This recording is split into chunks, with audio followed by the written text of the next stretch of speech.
Halo Ibu dan teman-teman semuanya, kami dari kelompok 4. Di sini kami akan mempresentasikan mengenai karbohidrat dalam kentang yang sudah kami buat dalam bentuk poster. Sebelum kami masuk ke dalam penjelasan, izinkan kami untuk memperkenalkan diri kami terlebih dahulu.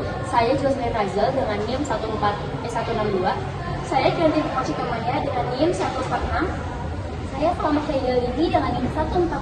Saya Sari Kusmipa dengan NIM 152. Dan saya Rifa Sanaulia dengan NIM 154. Dapat kita ketahui bahwa ternyata kandungan karbohidrat di dalam kentang itu cukup tinggi, yaitu sekitar 70 hingga 80% dari berat kainnya. Meskipun dalam karbohidrat mayoritas berbentuk oleh pati dan gula sederhana seperti sukrosa, glukosa, dan fruktosa, walaupun hanya mengandung jumlah yang sangat kecil, yaitu kurang dari 1%. Nah, yang pertama kita mulai dari glukosa. Glukosa merupakan gula sederhana atau monosakarida yang biasanya dalam kentang kadarnya berkisar antara 0,2 hingga 1,5% dari berat bersihnya. Nah, fun fact-nya, kadar glukosa ini dapat meningkat jika kentang disimpan dalam suhu dingin, yang mana terjadi proses cold induced sweetening atau pemanis buatan dingin. Glukosa ini juga penting berperan dalam proses Maillard. Proses Maillard merupakan reaksi yang terjadi antara gula dan juga protein saat pemanasan yang menghasilkan warna kecoklatan serta senyawa akrilamida yang bersifat karsinogen. Nah, selanjutnya ada fruktosa. Jadi fruktosa ini juga merupakan gula sederhana atau monosakarida yang secara alami ada di kentang, walaupun dalam jumlah yang sedikit mirip-mirip dengan jumlah glukosa.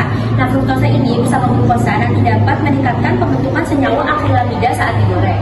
Fruktosa juga terbentuk melalui hidrolisis sukrosa atau degradasi dari sipati saat penyimpanan.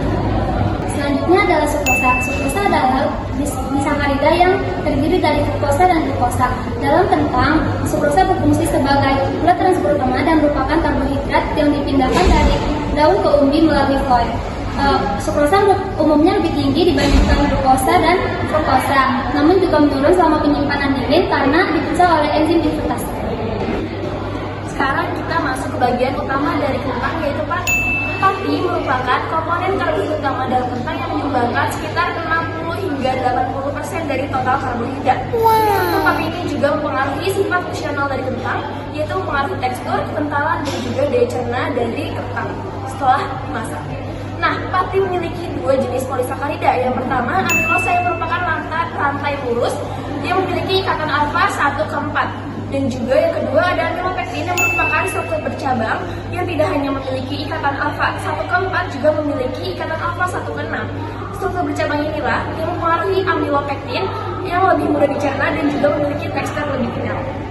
Berdasarkan poster yang kita presentasikan tadi, dapat kita simpulkan bahwa kita dapat mengetahui apa saja struktur karbohidrat yang ada dalam kentang. Assalamualaikum warahmatullahi wabarakatuh.